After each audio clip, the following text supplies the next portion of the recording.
Alors le nougat, si je me trompe pas, c'est donc du miel de lavande, du sucre, des amandes, du blanc d'œuf. Et après, et des pistaches. Et après, on met tout ce qu'on veut dedans. On rajoute du chocolat, des fruits, tout ce qu'on veut en fait. Et à la base, c'est du nougat noir historiquement. Ça. Ok, super.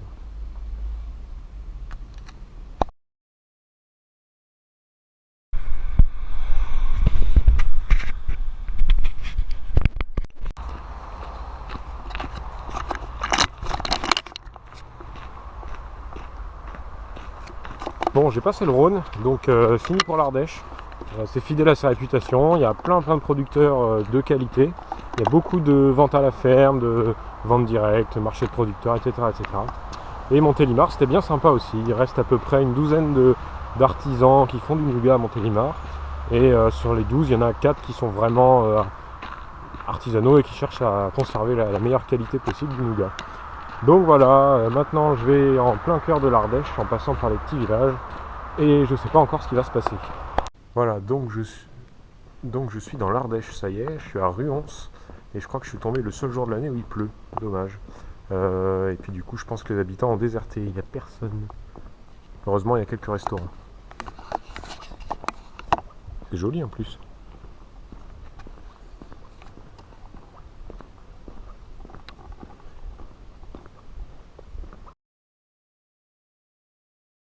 Condensation ce matin, après une bonne nuit de pluie.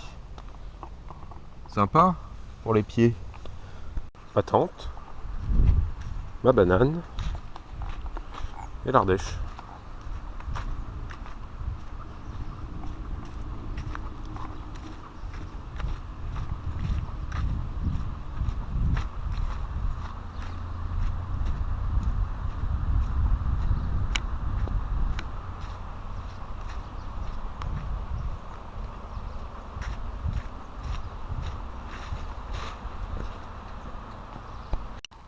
Je crois que je suis au pire endroit de la terre pour faire du stop. C'est plutôt joli en fait, je suis dans les Cévennes, je sais pas si on voit bien. On voit moins bien que quand il y avait le soleil. Bon du coup il caille, il fait plus le soleil. Ça fait à peu près 3 heures que je fais du stop, c'est pas la joie. La région est vraiment magnifique, par contre j'ai absolument aucune idée d'où je suis. Il fait nuit, c'est pas top.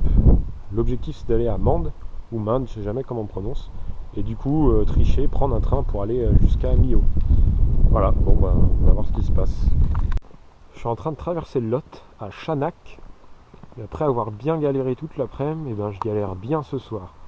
Donc je sais pas où je vais dormir, il va falloir que je trouve un coin. En attendant, il fait pas chaud, hein. Il fait pas chaud, pas chaud. Il n'y a personne qui va là où je vais. Donc je vais m'arrêter là ce soir en espérant pouvoir trouver un petit coin tranquille. Voilà. J'ai craqué pour une petite nuit de folie. Tadam! Ça change de la tente.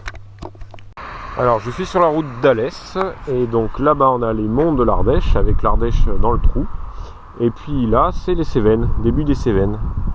Donc voilà, en avant toute, direction Alès.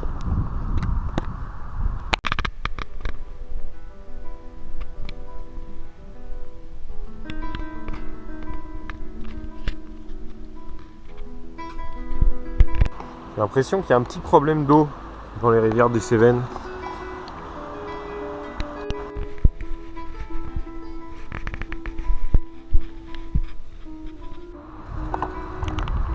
Et voilà, Millau, donc capitale du sud de l'Aveyron, porte du Larzac. Donc je vais faire un petit tour ici. La spécialité en fait, c'est les gants. Donc même si ça n'a pas trop de rapport avec la nourriture, je vais quand même essayer de faire un petit tour. Sinon, quoi de plus? Oui, là je vais aller voir un coutelier et puis il y a plein de spécialités aussi ici, dont le gâteau en broche. Ça a l'air marrant.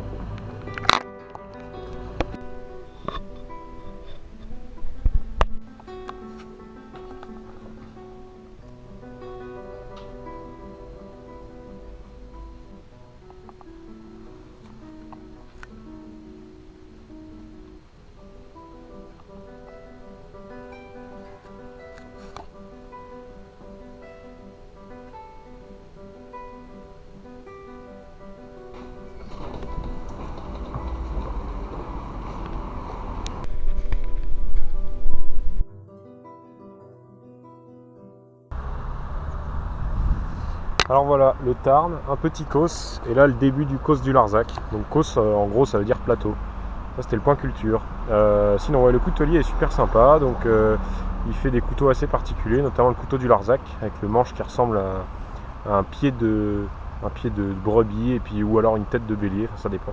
Et plein d'autres couteaux assez spéciaux, comme les couteaux à truffes avec économe intégré, enfin il y a plein de choses super intéressantes.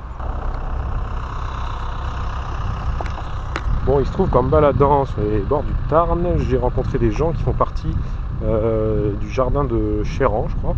Donc ça fait partie du réseau Cocagne aussi. J'en ai déjà vu un ou deux même, plusieurs. Et donc du coup je vais prendre rendez-vous, je pense, pour demain, pour aller les rencontrer directement au cœur du jardin. Parce que là ils n'ont pas trop de temps en fin d'après-midi. Donc voilà, ça fait un contact de plus. Et puis j'ai un contact aussi sur le Larzac. Donc je vais aller voir ça un peu plus tard.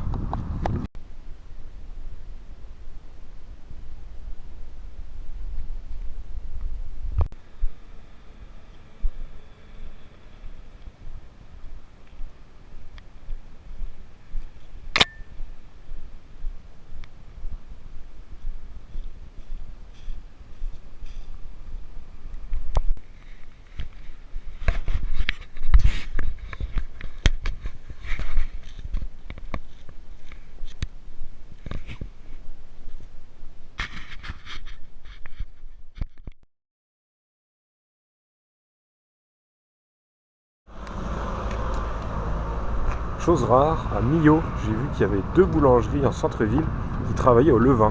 Et ça, c'est quand même important de le signaler parce que c'est pas partout. Et là, du coup, j'ai repéré un truc, ça s'appelle au marché paysan, magasin de producteurs fermiers. On va voir ce que ça donne.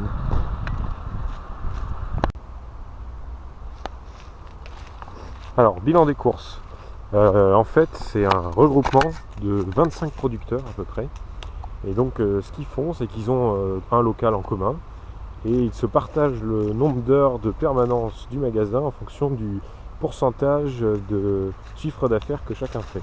Enfin bon, c'est bien rodé, ça fait 15 ans que ça existe, et c'est surtout des produits de très, très bonne qualité.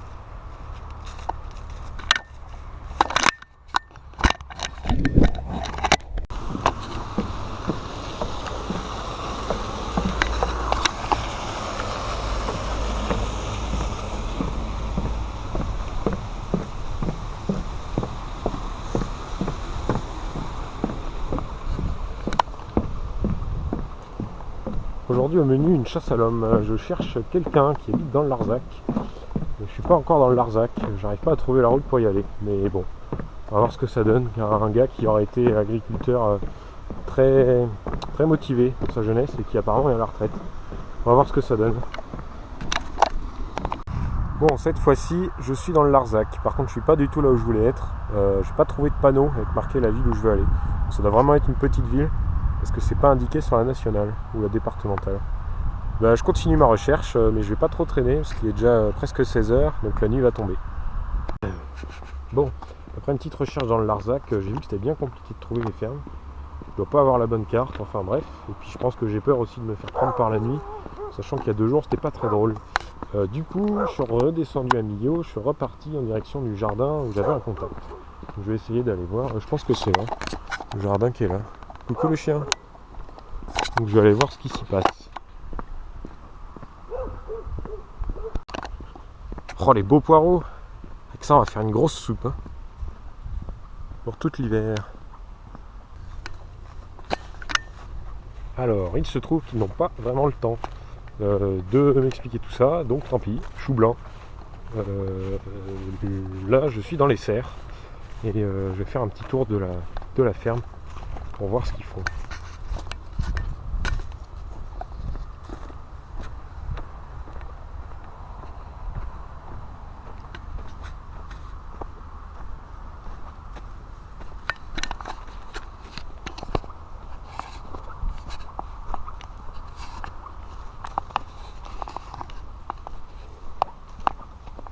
Je cherche le cornouiller. Et merde, on dirait qu'il n'y en a plus. Alors. Je vais en trouver un quand même. C'est étonnant qu'il n'y en ait pas ici. Alors, mince, alors, il n'y en a plus. Ah zut. Bon, eh ben tant pis pour le cornouiller, je crois. Ah si. Si, non, sûrement pas.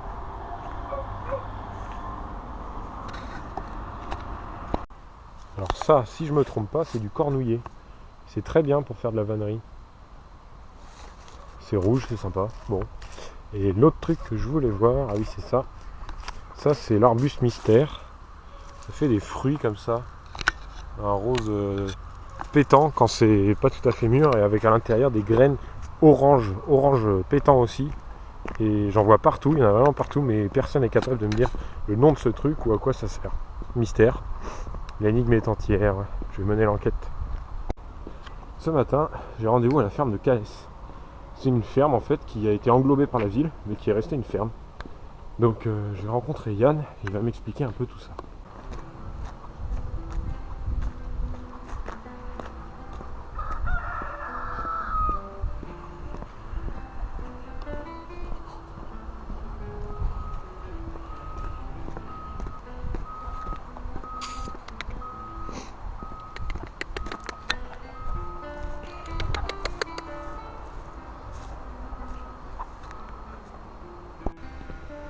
Bon alors là je suis au-dessus de la ferme, donc on a discuté avec Yann Bouteiller une bonne partie de la matinée, qui est quelqu'un bien sûr de très agréable. Et donc lui il a fait une reconversion aussi comme beaucoup de gens qui travaillent dans l'agriculture en ce moment. Il était informaticien, bref on s'en fiche, mais tout ça pour dire que c'est super intéressant d'avoir une ferme en ville et ça démultiplie un peu toutes les problématiques qu'on voit ailleurs, donc l'accès à la terre et puis le risque que la ferme soit rasée pour construire des maisons. Bon, enfin toutes des problématiques qu'on retrouve partout, donc c'est assez intéressant. Et puis ça permet de réfléchir un peu à je sais pas quoi déjà.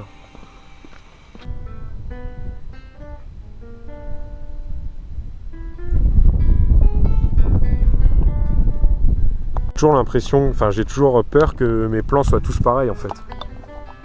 Donc c'est sympa d'avoir du contenu pour après filtrer quoi. J'en garde un dixième tu vois de ce que je filme, mais j'ai toujours peur que ce soit tout le temps pareil quoi.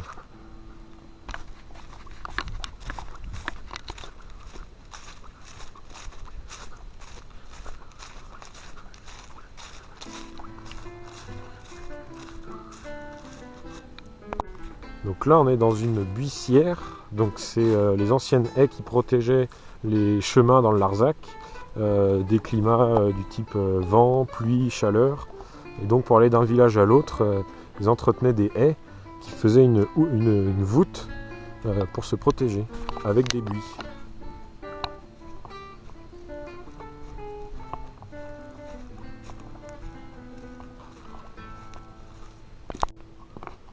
Alors je profite de cette petite balade dans le Larzac pour remercier chaleureusement Monique et Rémi pour leur accueil, leurs conseils, enfin pour tout.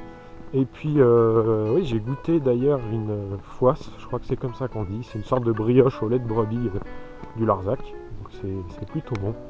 Et puis il y a aussi les farsous que j'ai pas encore goûté, c'est une espèce de galette à base de comment on appelle ça, de légumes verts on va dire, de feuilles de carde avec de la viande, du pain de mie trempé dans du lait, enfin tout un tas de choses, ça a l'air sympa mais j'ai pas encore goûté. Et puis là je vais essayer d'aller voir des gens. En fait je suis pas allé dans la bonne ferme et l'autre ferme est à une dizaine de kilomètres, donc je vais tenter ma chance et je vais continuer ma petite balade.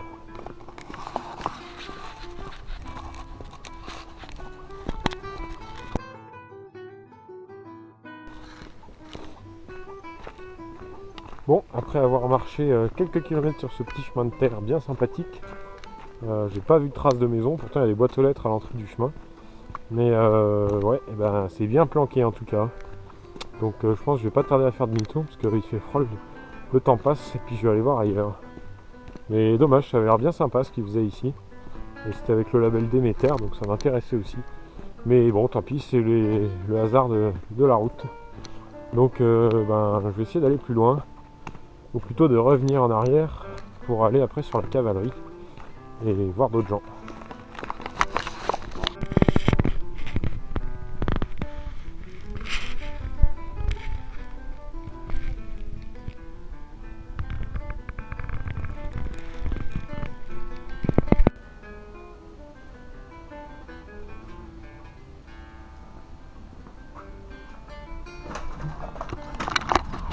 donc voilà, j'ai passé un petit bout de temps à la comment ça s'appelle, la coopérative des bergers du Larzac. Donc c'est ici, c'est à la commune, sur la commune de la Cavalerie. C'était très intéressant, ils m'ont agréablement accueilli, j'ai pu discuter avec les fermiers, puisqu'en fait les gens qui sont propriétaires de cette coopérative sont fermiers, ils sont une trentaine, et donc voilà, là on voit la belle affiche. Donc, ils ont un bâtiment tout neuf, et ils ont encore des vieilles caves d'affinage en pierre et tout, c'est super intéressant, et ça leur a permis en fait de se détacher un peu de Roquefort, Roquefort Société, Lactalis, toutes ces choses-là. Et donc ici ils produisent que des fromages de brebis, un peu de tous les types, et c'est super intéressant. D'ailleurs j'ai appris la différence du coup entre les pâtes molles et les fromages lactiques, c'était un peu flou pour moi. Et en fait c'est dans la manière dont le lait est caillé. Il y a une façon un petit peu brusque avec la manière pâte molle et la façon plus naturelle avec les fromages lactiques. Donc bref, une belle mine d'informations et des bons fromages parce que j'avais goûté et ça vaut vraiment le détour. Donc voilà, j'oublie certainement des choses, mais en tout cas merci à eux, c'était super intéressant. Et moi je retourne à Millau. Au revoir. Au revoir, monsieur.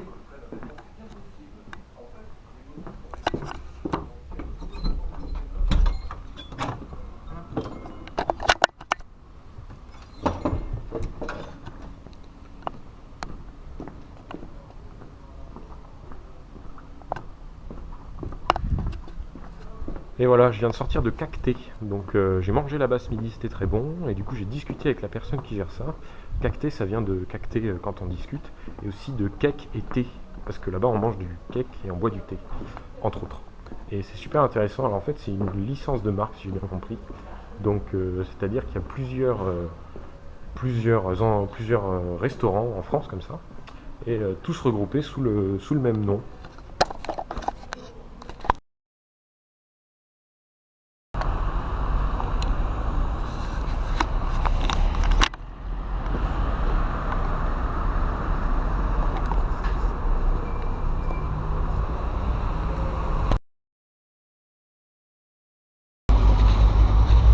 Alors j'ai passé Rodez après Millau et là je suis à Decazeville, c'est écrit comme ça.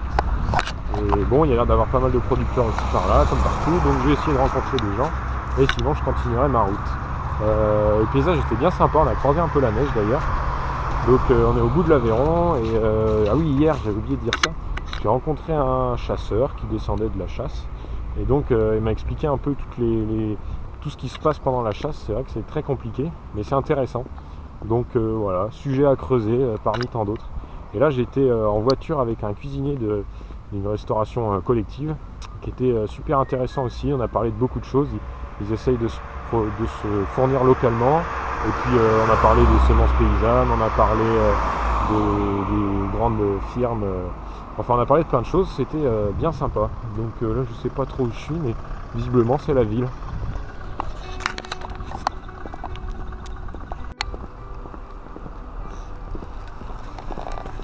Alors Decazeville City, donc ancienne ville minière. J'ai loupé un pavé de cerf qui était au milieu du jour d'un resto. Bon, je suis allé dans un restaurant où j'ai mangé un couscous, c'était pas mal non plus. Et puis là c'est un peu la journée pourrie parce que mis à part qu'il fasse pas beau, j'ai appelé plein de producteurs qui ont l'air super sympas dans le coin. Sauf qu'à chaque fois il y a un truc qui va pas. Un coup j'ai pas de réseau, un coup leur cheminée a brûlé donc ils ont pas le temps. Enfin bref, je vais continuer ma route du coup, direction Figeac. Et puis voilà, on va voir ce qui se passe.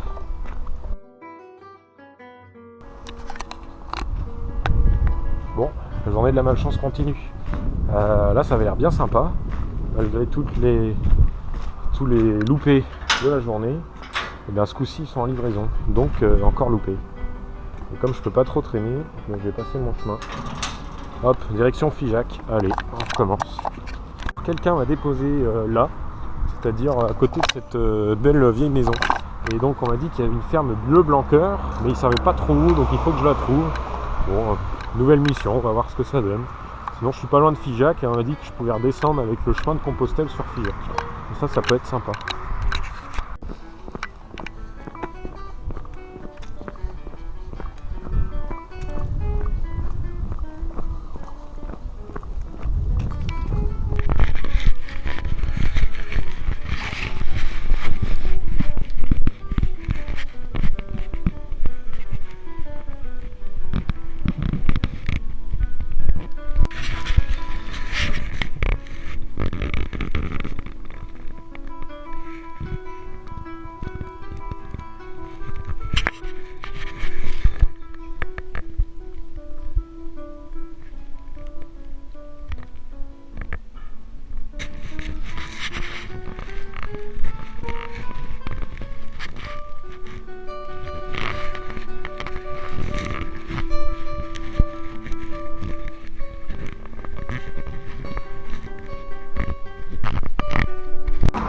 je viens de quitter le ou la Rouergue et là je vais quitter Figeac qui est dans le Quercy.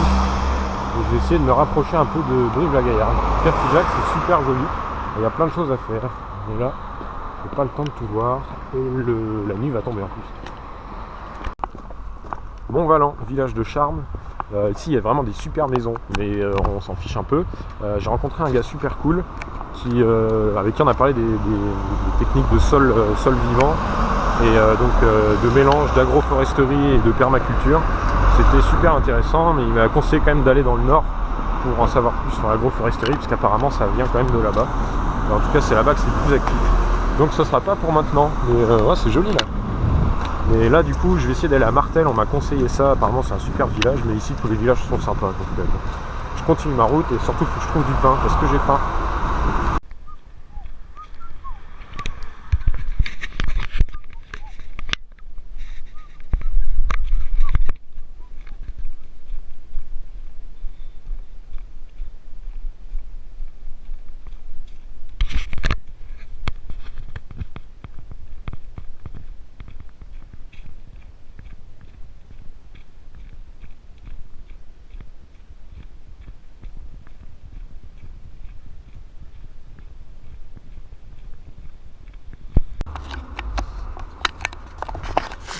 Martel, la ville des 7 tours.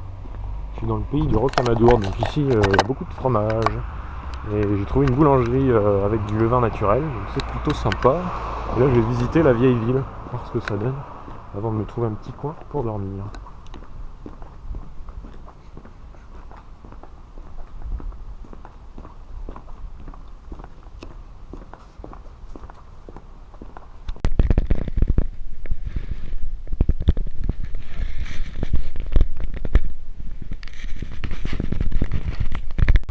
C'est cool la neige, mais visiblement les gens aiment pas trop prendre mes stoppers quand il neige. Je vais me réfugier quelque part un petit moment. Ah, c'est froid.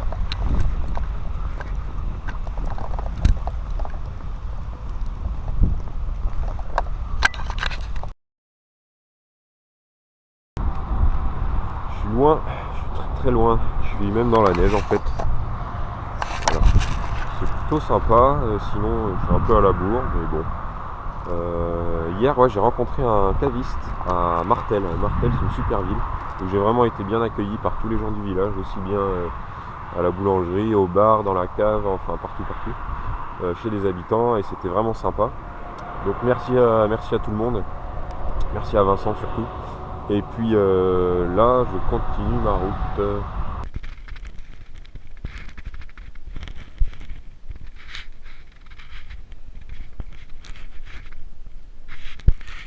Hey!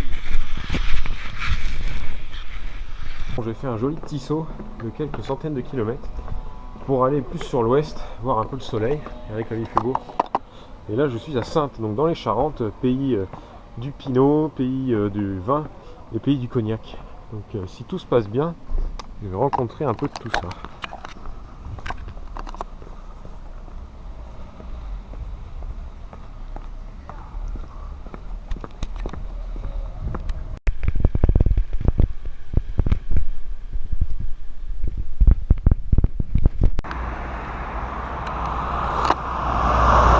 Bon, je suis à Cognac.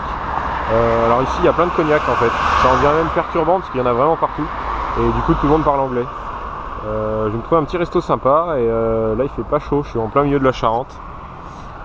Donc voilà, en fait, j'ai un contact chez un producteur, mais c'est beaucoup plus lent que Cognac. Donc je vais voir si j'ai le temps d'y aller. Enfin, dans tous les cas, j'irai, mais peut-être pas aujourd'hui. Et là-bas, il y a une émission de télé. C'est France 3 qui fait Midi en France, je crois. Voilà, je vais continuer ma route.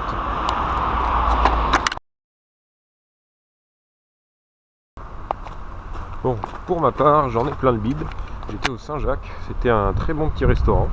Et puis ils m'ont donné des bons conseils. Donc là pour l'instant je vais aller au musée du Cognac.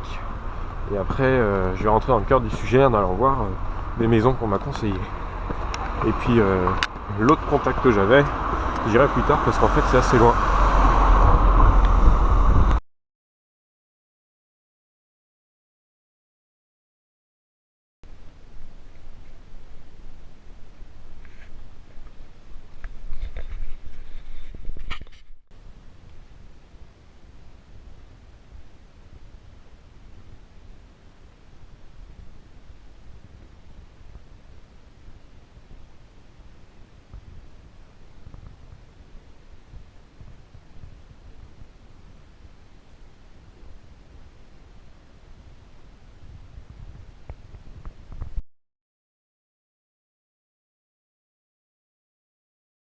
résumé de la situation.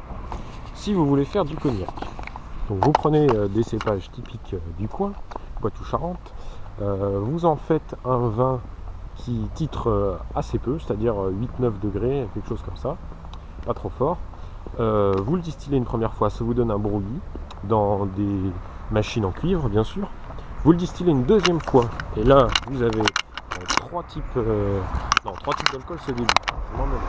Mais vous le distillez une deuxième fois. Ensuite vous prenez des fûts de chêne qui viennent soit de Tronchet, soit du Limousin. Donc vous le placez là-dedans et là selon l'âge que vous voulez, vous pouvez après le transférer dans un autre fût plus vieux pour continuer à faire une autre vie la meilleure possible. Et donc ça peut durer très longtemps. Bon, c'est un petit résumé, hein, c'est plus compliqué. Mais si vous voulez vous amuser, vous pouvez toujours tenter. Ça peut être rigolo.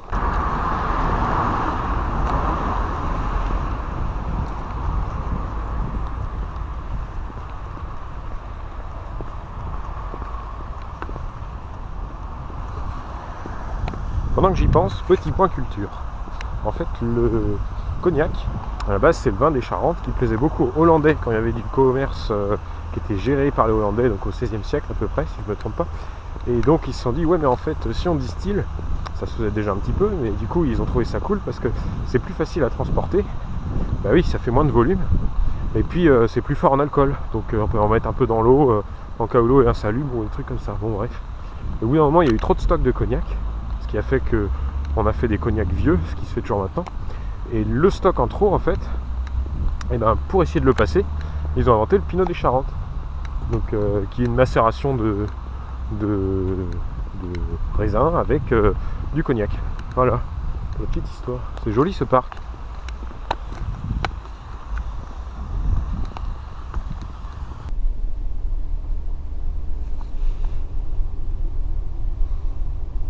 Il est 7h et je suis dans le train pour Jonzac. J'ai rendez-vous en fait avec Didier Chapon pour les chais du Ruissoir. Donc on va parler un petit peu du cognac. C'est à Auzillac.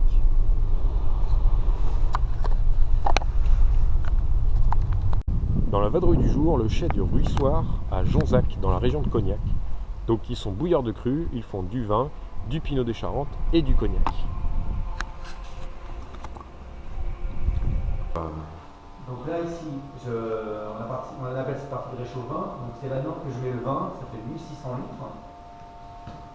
C'est un accessoire en fait qui va me servir à préchauffer le vin. Le vin, je remplis la marmite qui est à l'intérieur de la cif. On a la même taille et la même forme de marmite. On remplit avec ce robinet. Donc le vin va descendre à l'intérieur de la marmite. Ensuite va commencer la mise au courant. Donc on va chauffer là le vin pendant 1h30 au maximum avec le feu.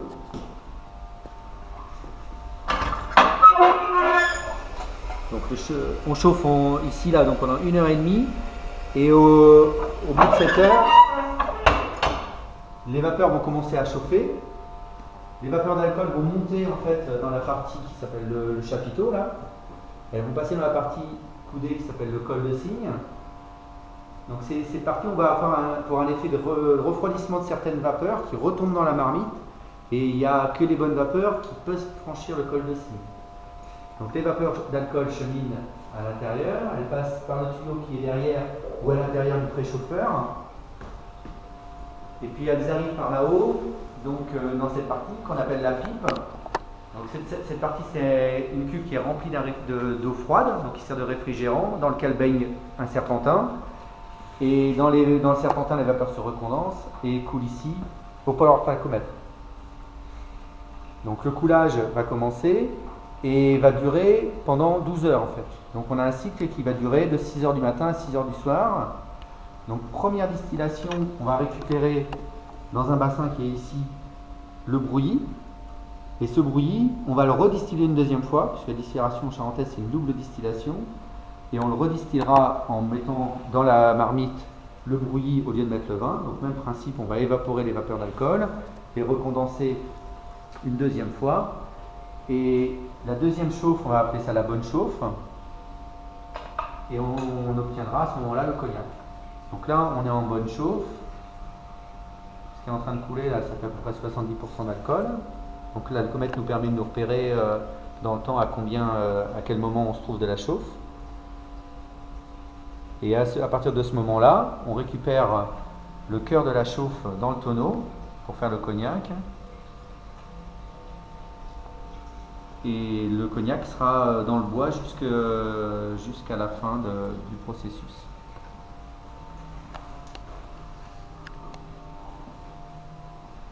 Ici, là, il est midi. Je vais laisser couler encore jusque vers 14 h et ça sera la fin ça sera la fin des cœurs. Il faudra que je revienne. Et ici, je ferai une coupe, c'est-à-dire que j'arrêterai de prendre ces vapeurs pour le cognac. Je les remettrai dans le bouilli en changeant ce tuyau. Parce que ce qui intervient donc à mi-chauffe, ça reprend des caractères un petit peu végétaux. Et tout ça, on ne va pas le garder pour le cognac, on le remettra dans les bouillies, on le redistillera plus tard. Donc tout ce qu'on a écarté, les têtes, les cœurs, les secondes, tout ça c'est redistillé après à plusieurs reprises. Et pour garder vraiment ce qui est le meilleur pour faire le cognac.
Ça c'est du chêne qui est en séchage avant d'aller faire des tonneaux. Ça s'appelle Delpierre, j'ai pas l'impression que ce soit ça, mais je vais essayer de trouver l'entreprise qui a ça. Voir si on peut pas faire un petit tour. Alors renseignement pris, il s'agit de Radou, donc tonnelier, c'est bien ça, c'est bien des tonneliers. Bon, les visites c'est un peu compliqué. Et puis là du coup j'ai plus trop le temps, mais j'ai quand même pris un peu de lecture. Et puis j'espère bien rencontrer des tonneliers un de ces jours. C'est déjà une belle production.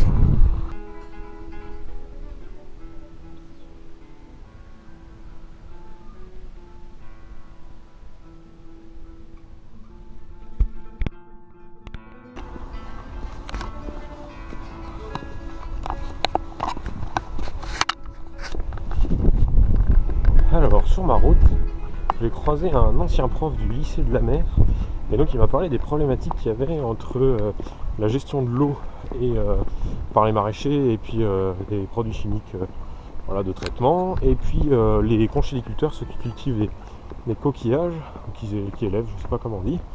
Enfin bref, apparemment ça a posé pas mal de problèmes et je sais pas où je vais. Il fait pas beau en Charente? Regardez-moi ça. Bon alors, le contact que j'ai eu hier, en fait, il n'est pas disponible. C'est vrai que c'est un peu juste de prévenir comme ça. Bon, tant pis. Ça sera pour un autre jour, il a l'air bien sympa. Du coup, là, je vais essayer de trouver un autre truc. Pour l'instant, j'y suis pas, mais on va voir ce que ça donne. J'ai vu qu'il y avait la Cité de l'Agriculture aussi. Je sais pas ce que c'est, mais du coup, je vais quand même tenter d'aller voir. Voilà. Allez, bon appétit. En bas là-dedans, j'ai trouvé un petit néflier sauvage. Alors... Bon, ils sont toutes petites, mais à cette saison, elles sont blettes. Et du coup, je crois que ça se mange comme ça. Nature. Ça ressemble à ça à l'intérieur. Bon, elles sont toutes petites. Hein. C'est vachement bon.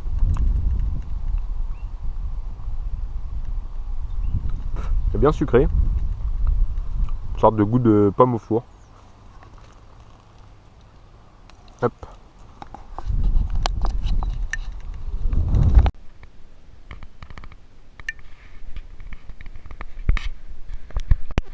pour finir le repas, un peu de cynorhodon. Toc.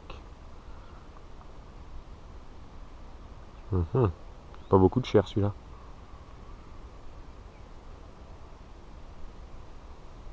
Ok, c'est bon.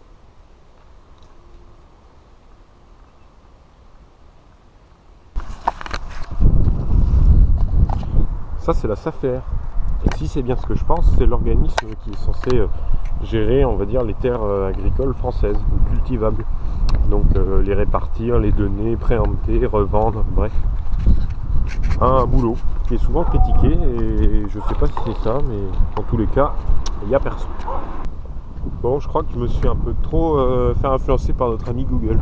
Je suis là où il m'a dit d'aller, il n'y a pas ce que je veux. Je ne vois pas de ferme. Bon. Alors, renseignement pris, en fait, la Cité de l'Agriculture, c'est la chambre d'agriculture. Du coup, ils ont plein d'infos et tout, c'est sympa. Qu'est-ce que je veux dire? Ouais, si, du coup, il y a des petits bouquins comme ça un peu partout. En fait, c'est des associations de producteurs. Voilà, pour le coup, c'est bio. Mais l'avantage, c'est que du coup, il y a ça donne plein d'infos sur les labels et tout ça. Et surtout, je vais essayer de le montrer, il y a une petite carte où du coup, on voit toute la répartition des producteurs, etc. Et ça, c'est plutôt bien. Donc, ça permet de montrer un petit peu qu'est-ce qu'il y a où, les spécialités, etc. Et surtout d'avoir des contacts, des adresses, des numéros de téléphone et tout. Bon, c'est un peu tard parce que là, c'était ma dernière journée dans le coin, mais c'était bien sympa, la petite balade dans la campagne. Je vais retourner dans Saintes et puis voilà. Et voilà, c'est le début de la pause hivernale. Donc après tout ce trajet, je pense que j'ai fait pas loin de 5-6 000 km. C'était super sympa, j'ai rencontré plein de gens. Je remercie tous ceux qui m'ont accueilli d'ailleurs. Et puis tous les autres avec qui j'ai pu discuter, apprendre des choses ou simplement passer un bon moment. Bon, je vais essayer de faire d'autres vidéos pour résumer un peu tout ça. En tout cas, ça a été super sympa. Et maintenant, je fais une pause avant de repartir au printemps dans d'autres pays sur le même thème. Et pour fêter ça, je vais faire un peu de pain. Alors pour le pain, c'est tout simple. De l'eau, un bon saladier, de la farine et mon levain qui n'est pas super, mais que je trimballe quand même depuis un sacré bout de temps, sous forme déshydratée. Bon, bah au boulot. Ah oui, avec du sel, c'est mieux. Alors chacun a sa méthode pour faire le pain, et moi je fais ça comme ça. J'ai mis du sel, donc je sel peu. Peu, ça veut dire 15 grammes de sel par kilo. J'ai rajouté un peu d'eau, et là je vais verser le levain. Et je sais pas comment je vais faire quand j'aurai la main dans la pâte pour filmer. Donc voilà. Bon, il est pas top mon levain. Il est un peu trop liquide, mais bon. Ouais, on verra ce que ça donne. Là, la pâte, elle commence à bien me plaire. Du coup, je vais l'épaissir un peu et après, je vais laisser reposer.